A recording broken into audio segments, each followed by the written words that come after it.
Welcome to tonight's Infowars Nightly News. I'm your host, Melissa Melton, and here's what we have coming up for you on this January 31st, 2013 edition.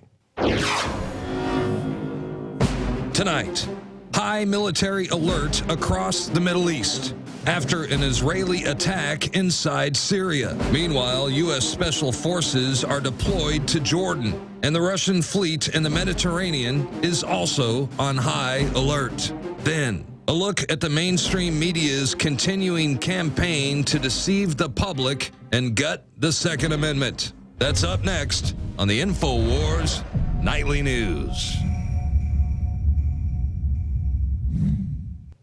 We begin this evening with a very important development as high military alert is across the Middle East following an Israeli attack inside Syria.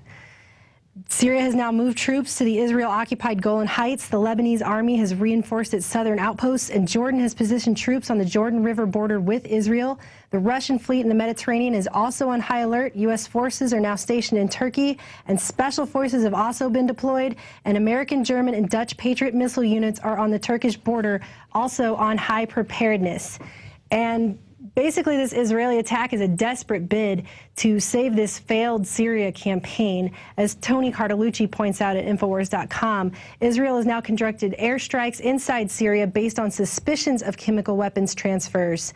And Israel has publicly warned that it would take military action to prevent the Syrian regime's chemical weapons falling into the hands of Hezbollah in Lebanon or, quote, global jihadists fighting inside Syria. But in reality, these global jihadists are in fact armed and funded by the U.S., Saudi Arabia, and Israel since at least as early as 2007. And the fears of these terrorists acquiring chemical weapons is absurd. They've already acquired them with U.S., NATO, British, Saudi, Qatari, and even Israeli help in Libya in 2011. And in fact, these are the very same Libyan terrorists that are spearheading the foreign militant groups that are flooding into Syria through the Turkish-Syrian border. So we have to be on the lookout now for false flag attacks, because reports have already come out before warning that the rebels had the chemical weapons and they were going to detonate those and blame it on Assad as a pretext to invade the country. What's worse is a Russian MiG has buzzed Israel following the attack on Syria. Moscow has said that such action, if confirmed, of the Israel attack would amount to an unacceptable military interference in the war-ravaged country, which was issued by the Russian Foreign Ministry, and Lebanon sources have later reported that a Russian MiG-31 fighter crossed over Wednesday, headed in the direction of Israel. Russia obviously isn't taking Israel's actions lightly, and China has gone on record before to say that if something happens to Syria, Russia's going to get involved. China's also going to get involved. This is the verge of World War III. This is what we're talking about right now. They're playing with fire here. And Infowars will definitely keep you up to date on all the latest information at Infowars.com as this situation unfolds. So we're going to switch gears now. A fish actually caught near the Fukushima plant shows more than 2,500 times the legal radiation limit for human consumption. A fish was caught as part of an ongoing Tokyo Electric Power Company seafood monitoring program tested at 254,000 becquerels per kilogram of radioactive cesium. And this level of radiation is enough to suggest that the plant is more than likely still releasing extremely high levels of nuclear radiation directly into the ocean. And we at Infowars, we have reported that this was going to happen. The mainstream media is not reporting on this, even though stories like this come out every single day, and they're going to continue to come out, and you never hear about them. But you will continue to hear about them here at Infowars. Now moving on, over 1,000 Green Berets have now signed a letter supporting our Second Amendment. The letter was written by current or former Army Reserve, National Guard, and active duty U.S. Army Special Forces soldiers, and highlights the fact that the Constitution was drafted primarily as a means of protecting citizens against governmental tyranny and or oppression. And I love this quote, so I'm going to read it. Throughout history, disarming the populace was always preceded by tyrants' accession of power. Hitler, Stalin, and Mao all disarmed their citizens prior to installing their murderous regimes. And at the beginning of our own nation's revolution, one of the first moves made by the British government was an attempt to disarm our citizens. And when our founding fathers ensured that the Second Amendment was made part of our Constitution, they were not just wasting ink. They were acting to ensure our present security was never forcibly endangered by tyrants, foreign or domestic. But as you've seen, the attack on our Second Amendment continues in the mainstream media. We're actually going to continue to take a look at this now with a special report filed by Aaron Dykes.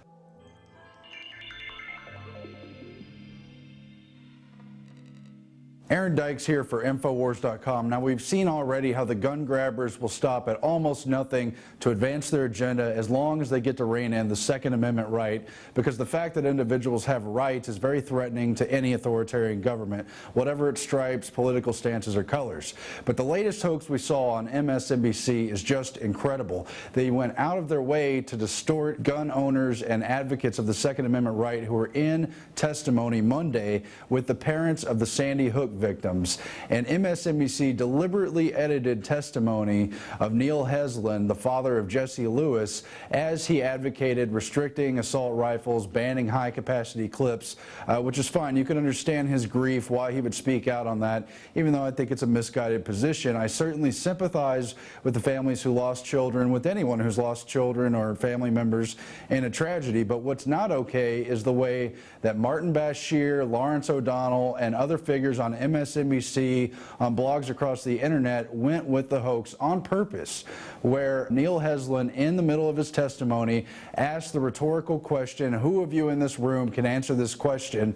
Why does anyone in this room need to have an assault rifle or a high-capacity clip? And he waits a few seconds, there's silence, and he says, no one can answer that question in this room. And so a number of gun rights advocates who were there at the hearing spoke up, saying that you shall not infringe on the Second Amendment.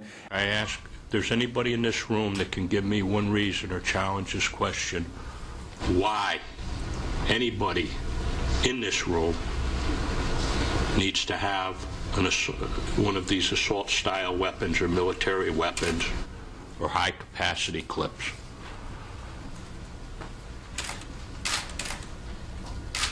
And not one person can answer that question or give me any.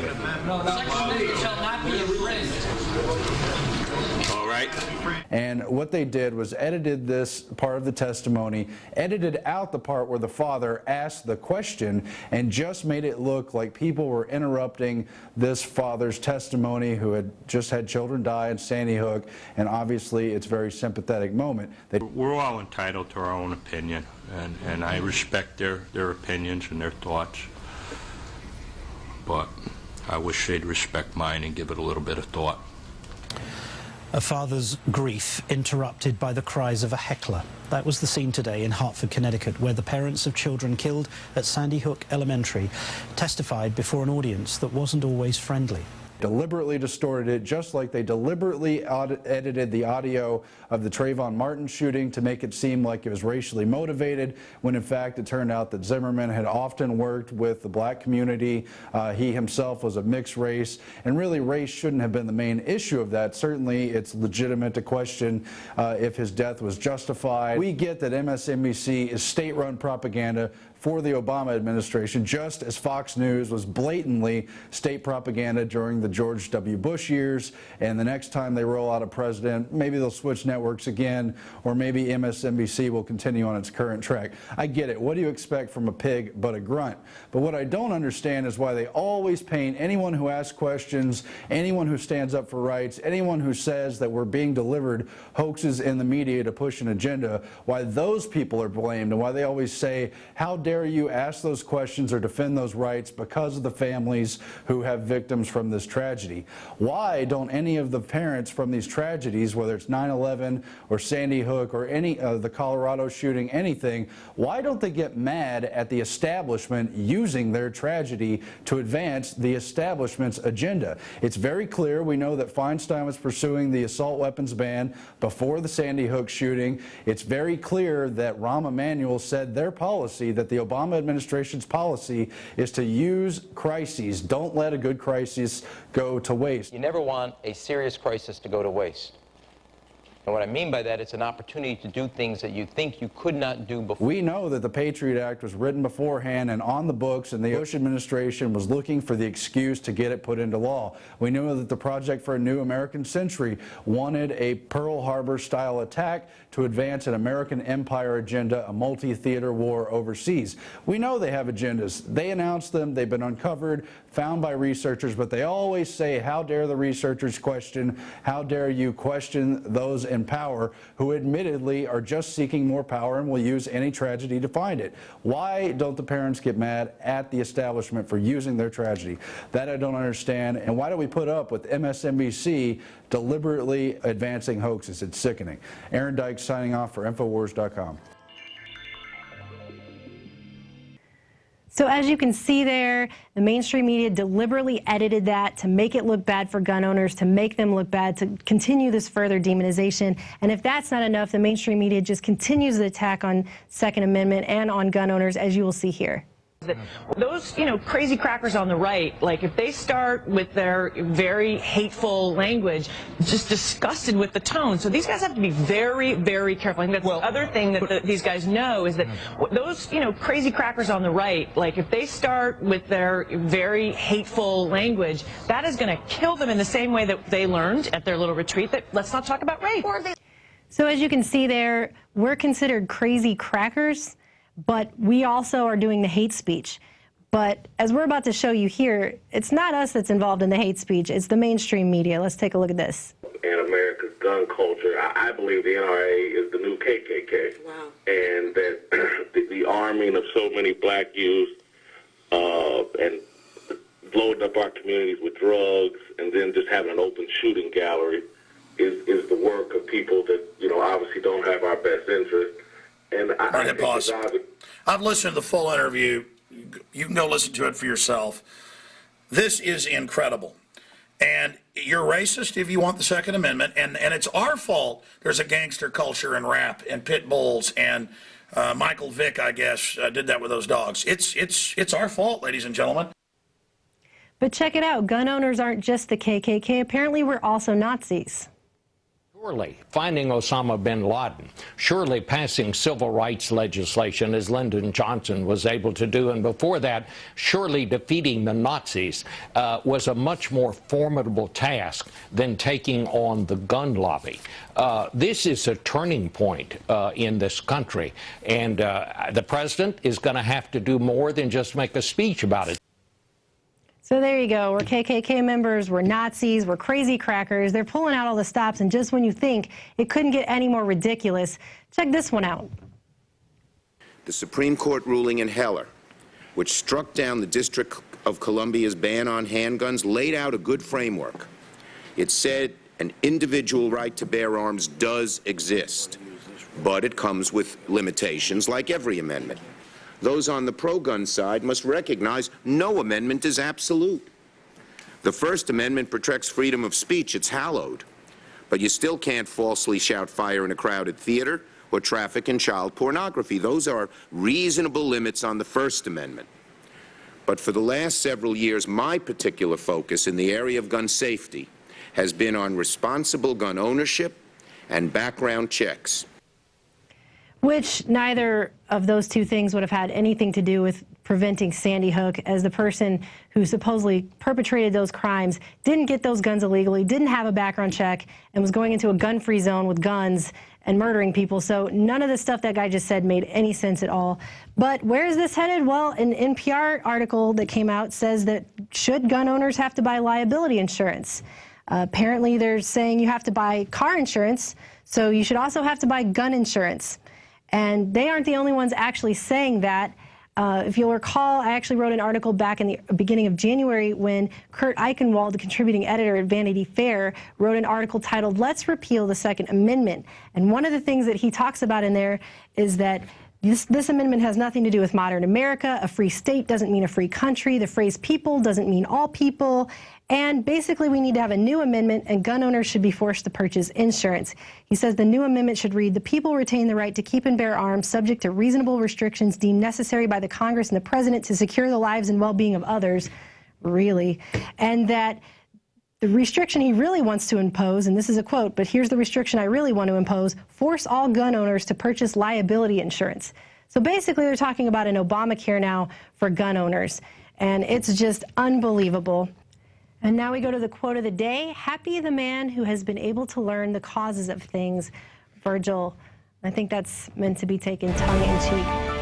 And that's going to do it for tonight's Infowars Nightly News. I've been your host, Melissa Melton. Stay safe, and we'll see you back here again tomorrow at 7 p.m. Central. Freedom lovers, Alex Jones here with the biggest contest announcement we've ever made.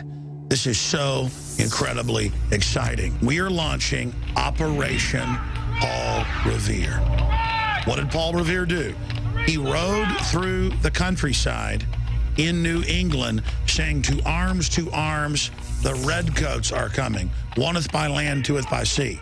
And all that evil men and tyrants need to flourish is that good men and women do nothing. Let me officially announce Operation Paul Revere, a $100,000 cash first place winner to be judged by yours truly, Alex Jones. The film can be 3 minutes. It can be up to 2 hours. It can be fiction, nonfiction, documentary, drama.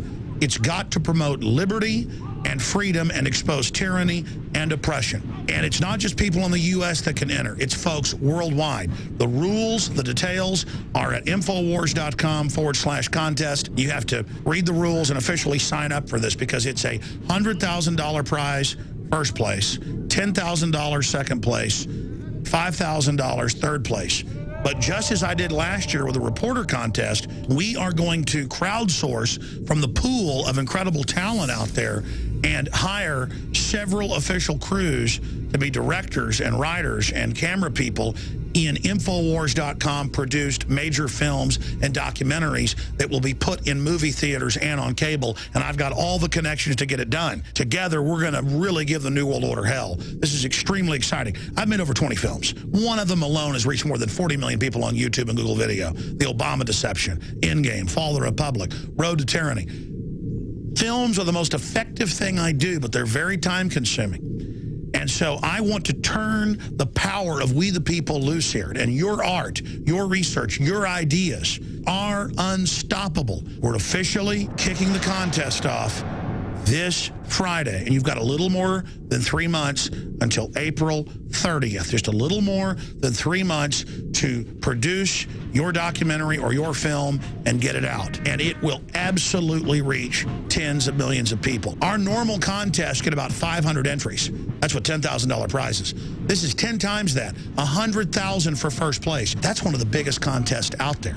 In fact, it's the biggest next to Doritos that has $100,000. This is huge, ladies and gentlemen. $115,000 in cash prizes and a shot to have your film produced and financed by Infowars.com. Edit it, upload it to YouTube and one other alternate public video site, and send your entry to Paul Revere at Infowars.com. The animating contest of liberty that Thomas Jefferson talked about is happening right now. The modern battlefield is in the mind more than ever. We use truth. The globalists use lies and deception. The corruption and oppression and high-tech police state is in our face. But the controllers are scared. They intended to use the internet to dominate and control humanity and surveil us. But we've turned their system against them. This is a historic crossroads that we have reached. And I ask you to ride in the year 2013, just as one of the founders of this republic did back in 1775. I'm calling you to arms in the InfoWar because the pen and the video camera is mightier than the sword. Let's go in there and rescue humanity and awaken them and set brush fires in the minds of men and women everywhere. Be part of this contest. You've got 3 months. Put your hat in the ring. Be part of the solution to the corruption and oppression. Be part of the resistance to tyranny. We're looking for the Paul Reveres that will drive a stake through the New World Order's wicked heart.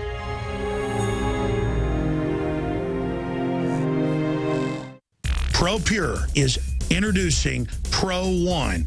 All of your filtration in one system, portable, on the go. This is the Pro One by ProPure. You wanted it, you got it. No more do you have 2 or 3 filters to just reduce sodium fluoride. You have a system that cuts out the sodium fluoride and up to 95% of hydrofluorosilicic acid. Advanced manufacturing technology combines silver-impregnated white ceramic with new Aquamedics advanced media for removal of fluoride and other heavy metals, all in one filter element. It cuts out the acid derivative of fluoride. It is the only one that does it, and out of the gates, we have it discounted at 10% off with promo code WATER. This is the only system that in one unit helps reduce or remove pesticides, herbicides, chloramines, ammonia, and chlorine, hydrofluorosilicic acid, the most common form of fluoride not covered by other fluoride filter brands, and sodium hexafluorosilicate. This is a revolution against the tyrants. They love putting the toxic acid base of fluoride into your water. They love the fact that it's an adjuvant supercharging the trace Prozac in the water and the hormones and the other chemicals. By cutting out fluoride, you cut out the turbocharger in all the poison being artificially introduced into your body. This is what I use. It's a win-win. You get a high-quality product at the lowest price. You support the InfoWar. Get your Pro Pure with the new Pro 1 filters today at InfoWarsStore.com or by calling 888-253-3139.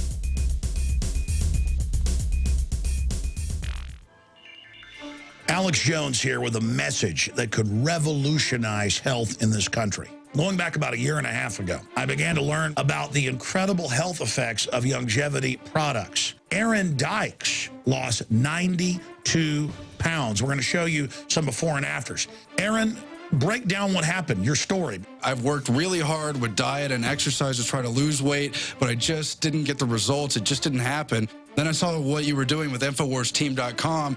I wasn't even trying to lose weight, but I got it because I wanted to feel better energy. I wanted that nutrition. Didn't even understand how that could kickstart my own weight loss goals, but the products did that for me. I found myself suddenly losing weight, more energetic, wanting to exercise, wanting to eat the right foods. And they don't even advertise it as weight loss. I want to challenge our radio listeners to go to InfoWarsTeam.com. Sign up as a distributor and get wholesale pricing discounts at InfoWarsTeam.com.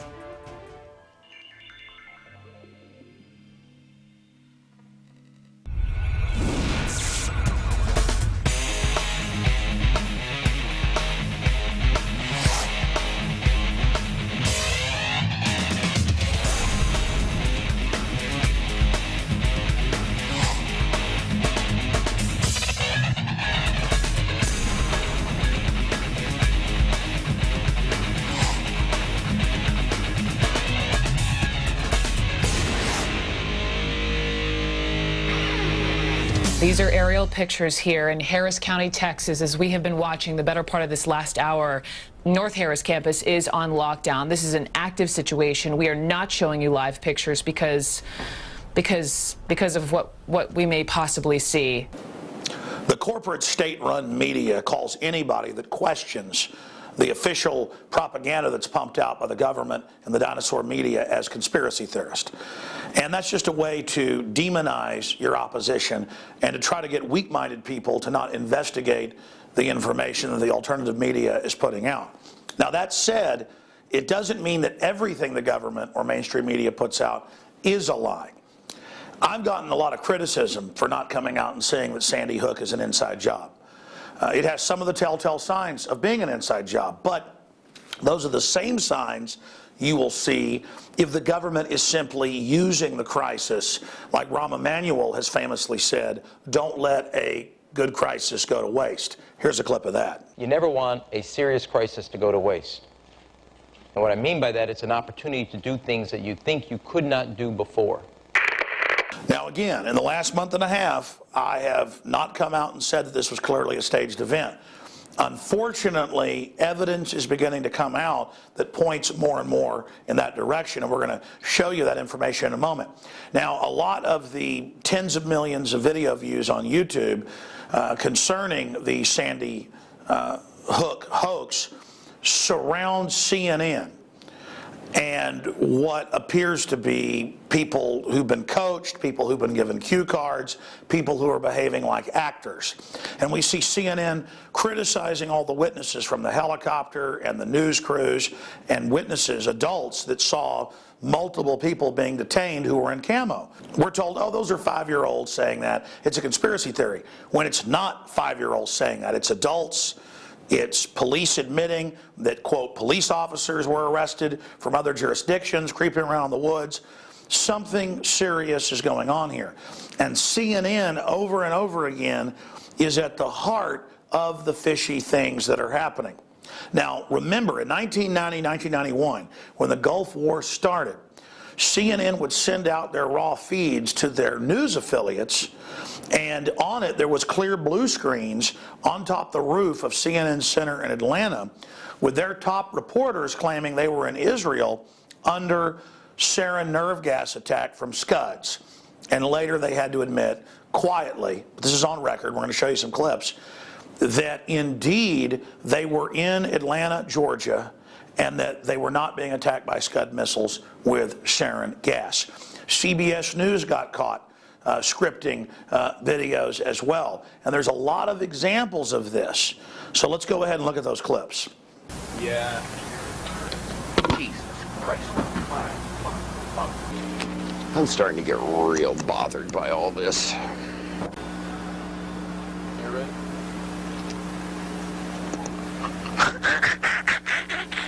Boy, did I almost look stupid. Charles Jaco, CNN, reporting live from Saudi Arabia. And that there are also firings in another city in Saudi Arabia. CNN's Carl Rochelle is here with me. He just came up. Carl, I know we can't be very specific given these restrictions, but within those parameters, what did you see? Well, what I saw, I didn't see anything hit. I looked almost straight above us. There is a vapor trail coming from my right to my left, and there's a cloud of something. It looks like it might have been an explosion, a cloud. I'd say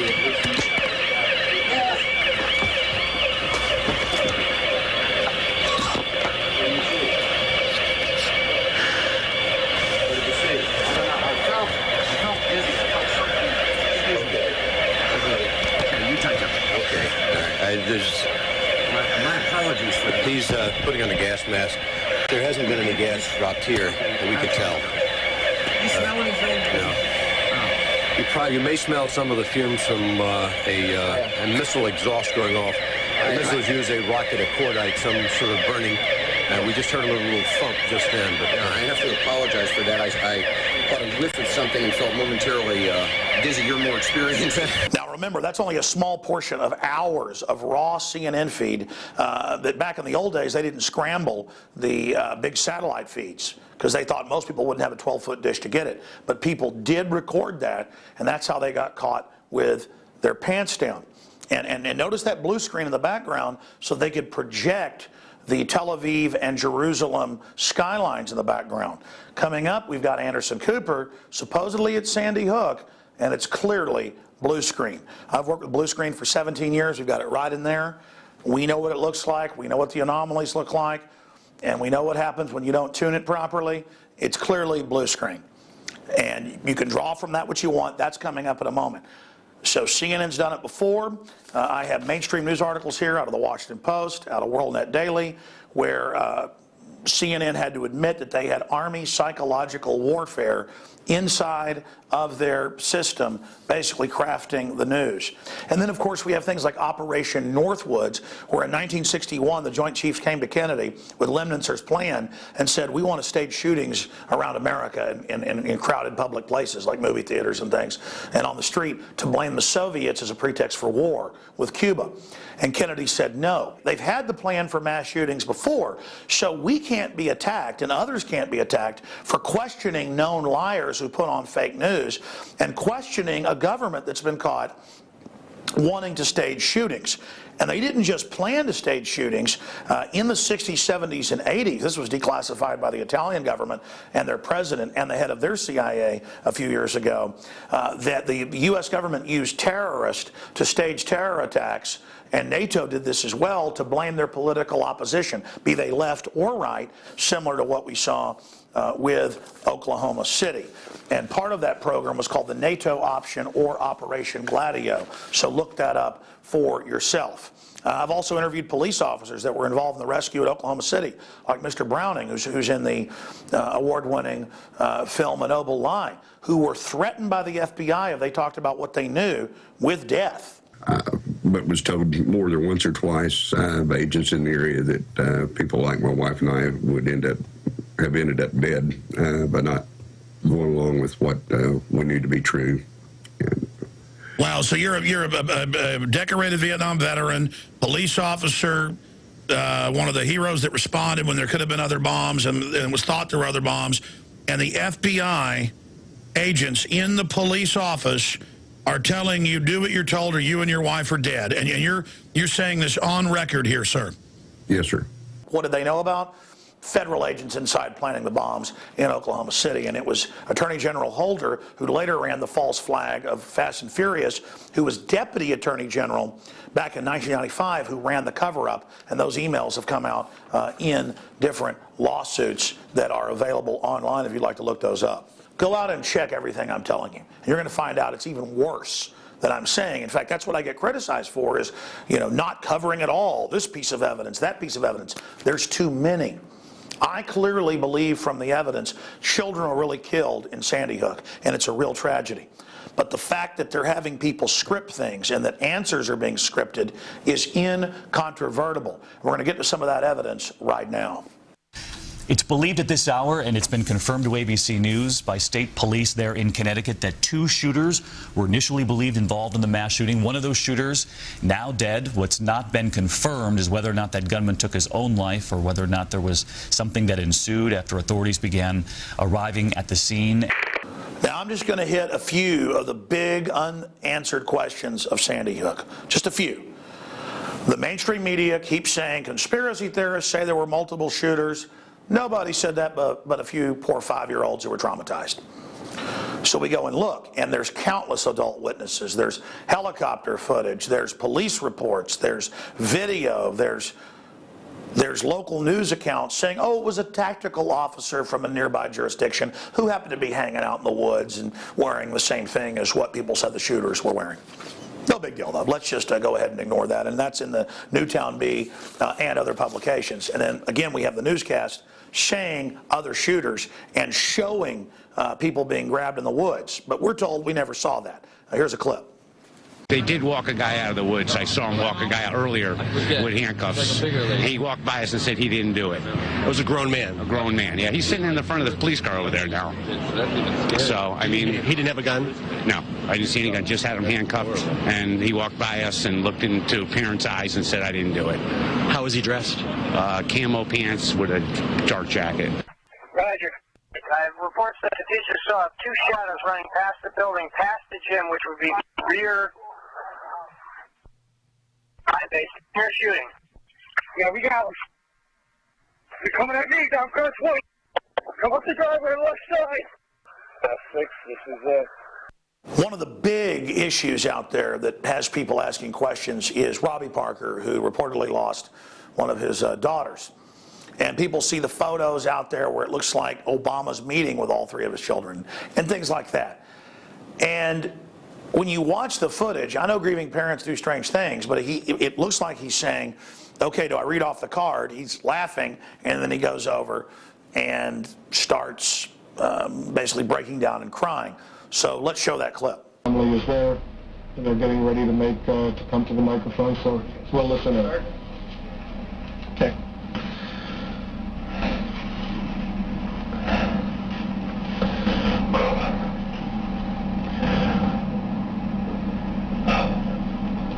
My name's Robbie Parker.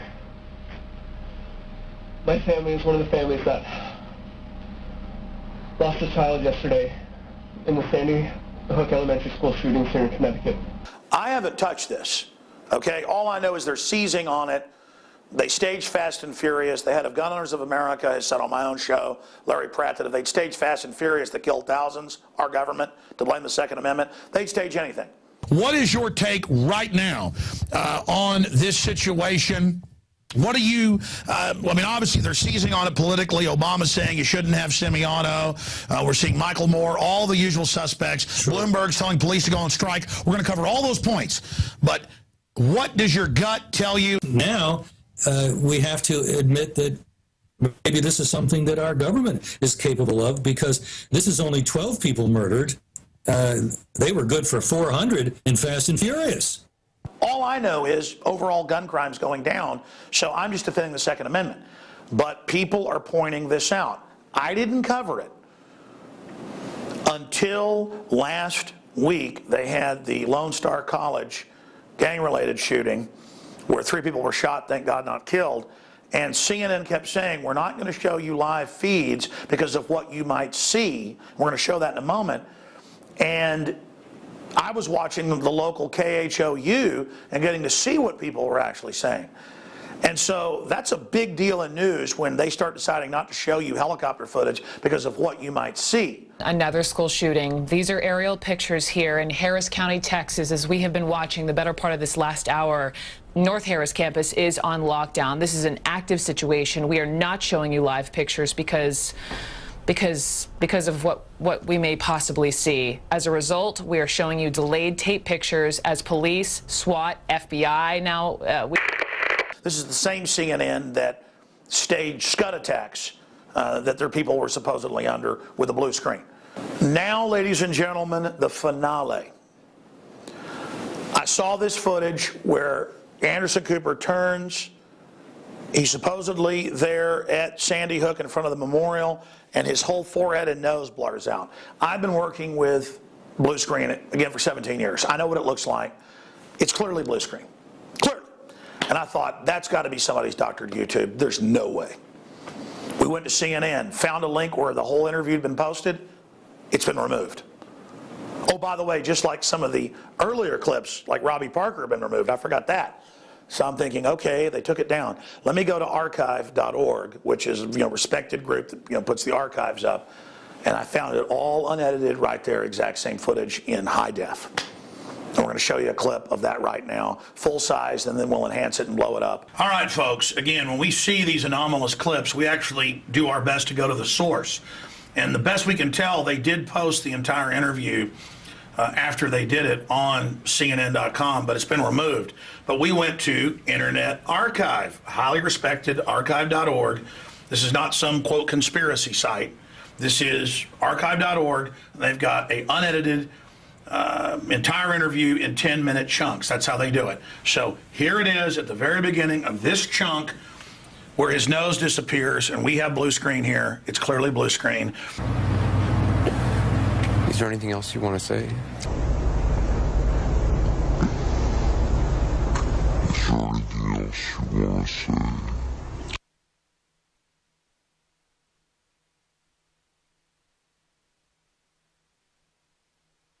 And Anderson Cooper has got some explaining to do, because I know blue screen when I see it. I believe children died at Sandy Hook.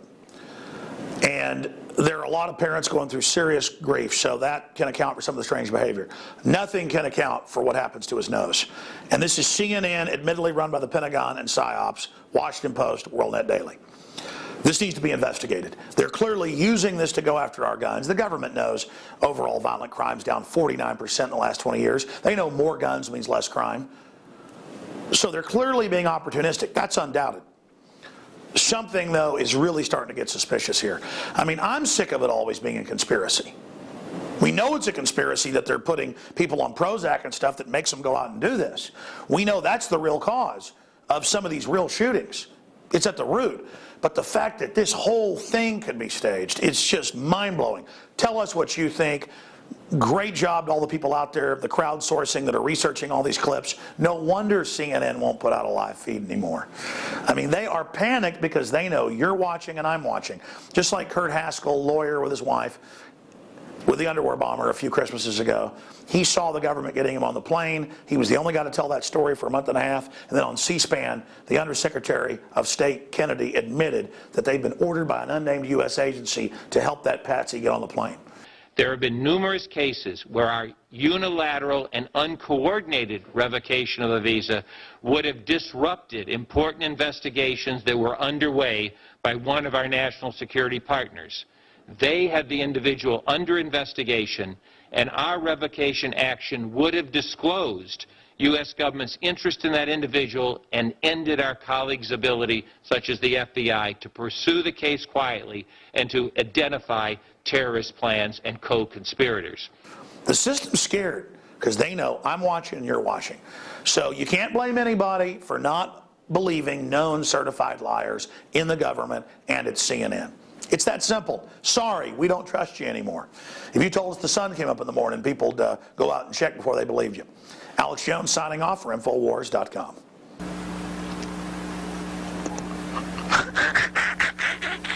Boy, did I almost look stupid. Charles Jaco, CNN, reporting live from Saudi Arabia.